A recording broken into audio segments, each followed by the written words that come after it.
They hate you, but why? They hate you because you're doing better than them.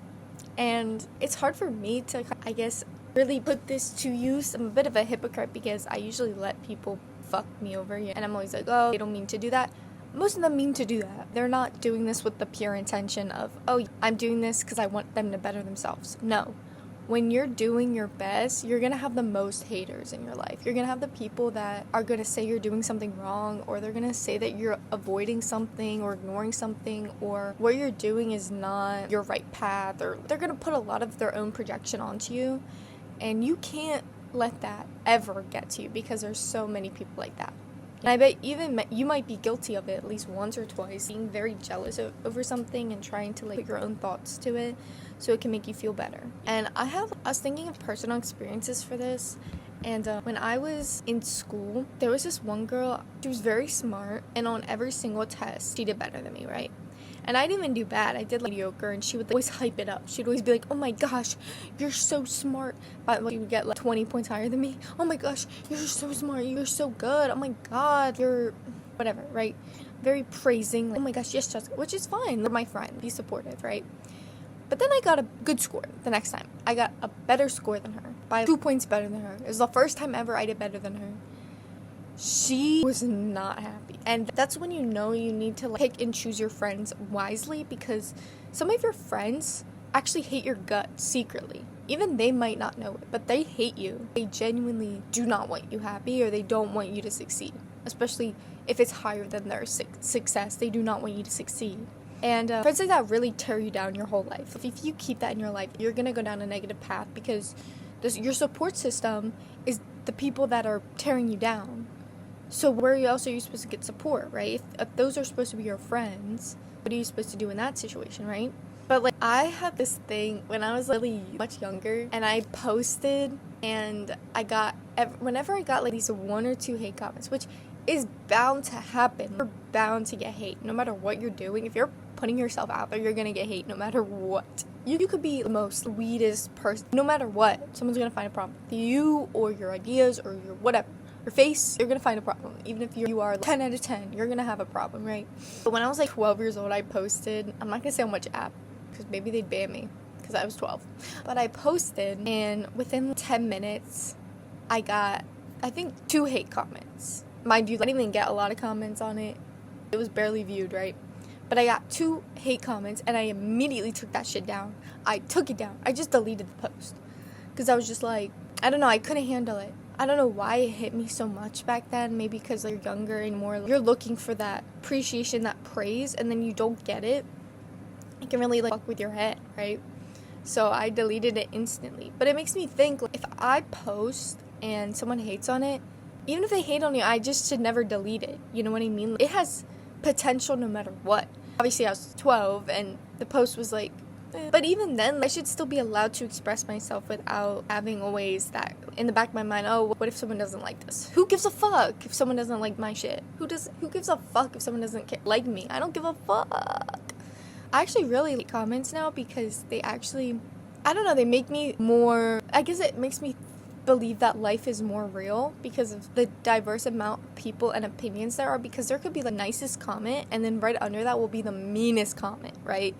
People are very different from each other, and a lot of people might even comment out of just anger that day. It doesn't even have to be you specifically, but if they're not having a good day and they see you and you're talking to them, they're not going to be happy.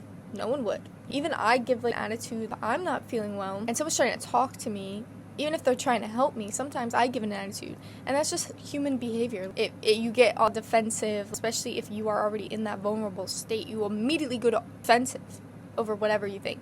When I respond to people, I don't defensive. I get more, I'm trying to see what you're saying and how it can be valuable to me.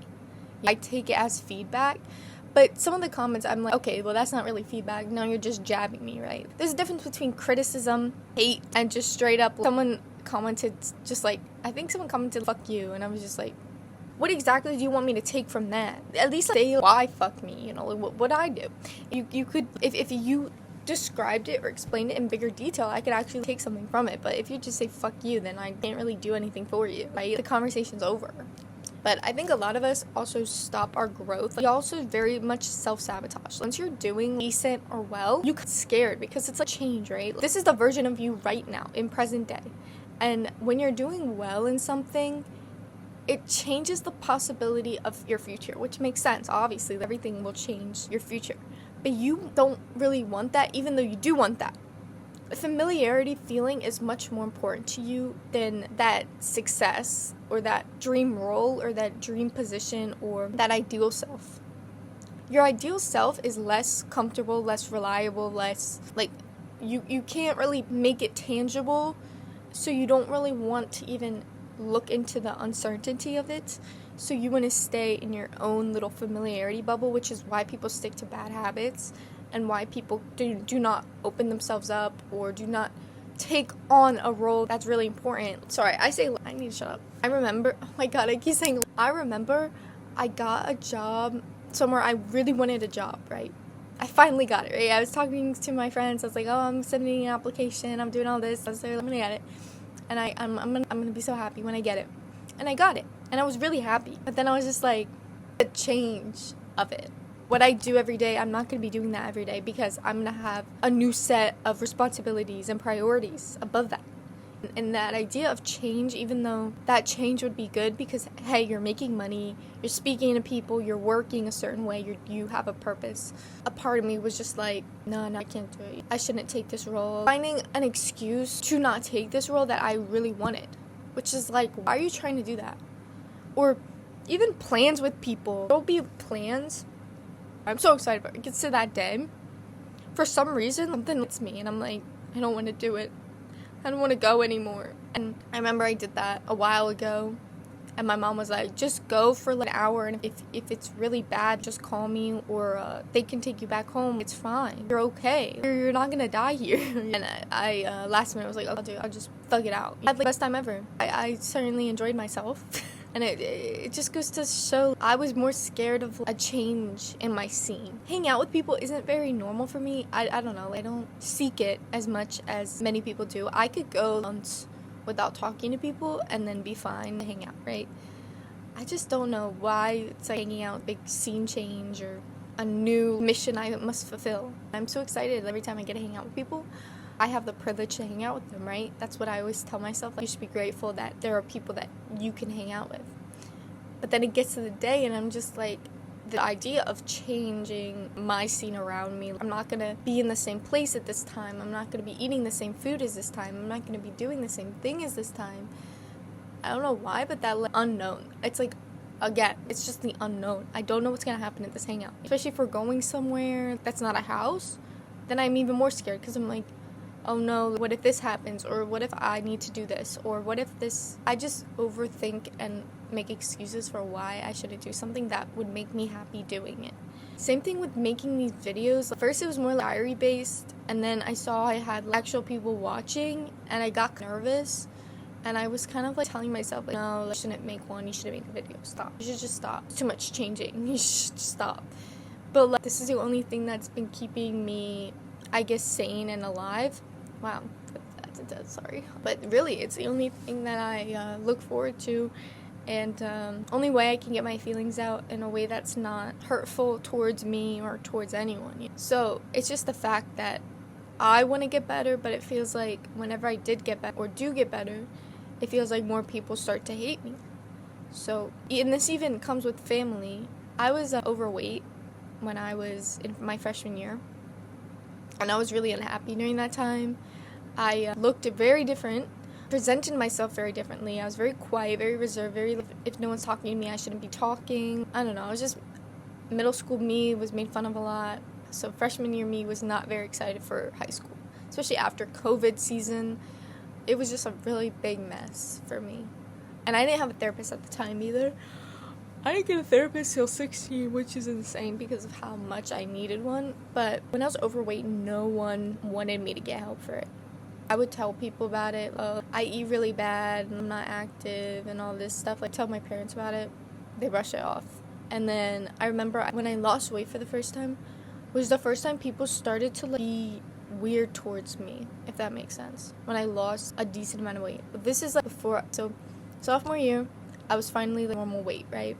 And I was like, I was just happy. I ate moderately. I still ate sweets and fun different types of food. And I was still keeping that like, healthy but open mindset around food.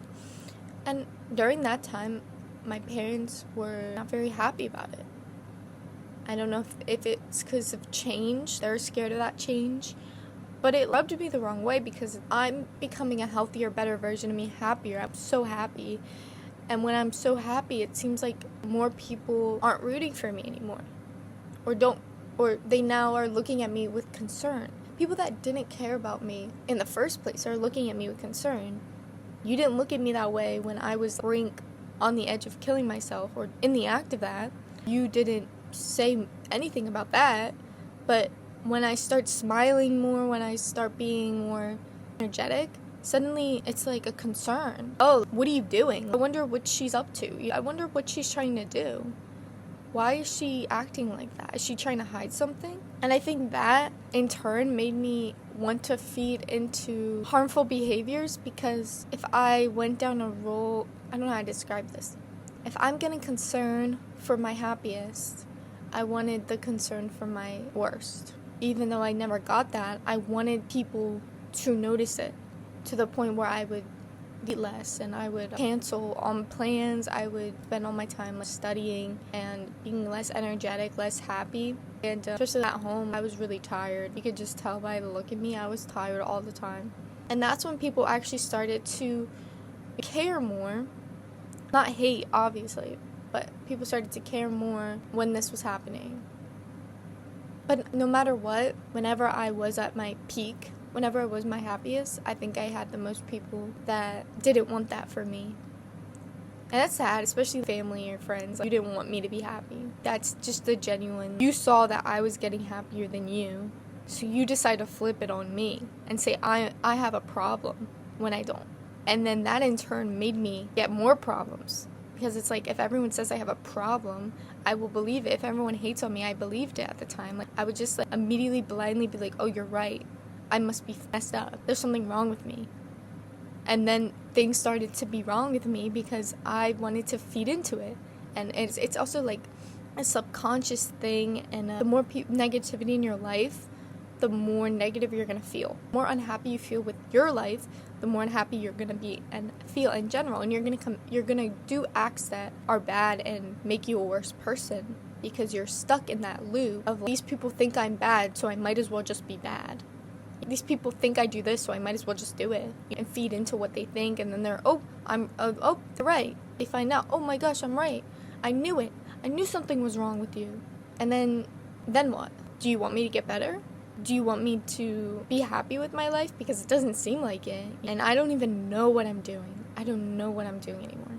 And I still get hate for things that, I don't know. If you're dealing with anyone that is hating on you, whatever, whether it's in school, in person, online, whatever, try to think of why they hate you. Genuinely think about it.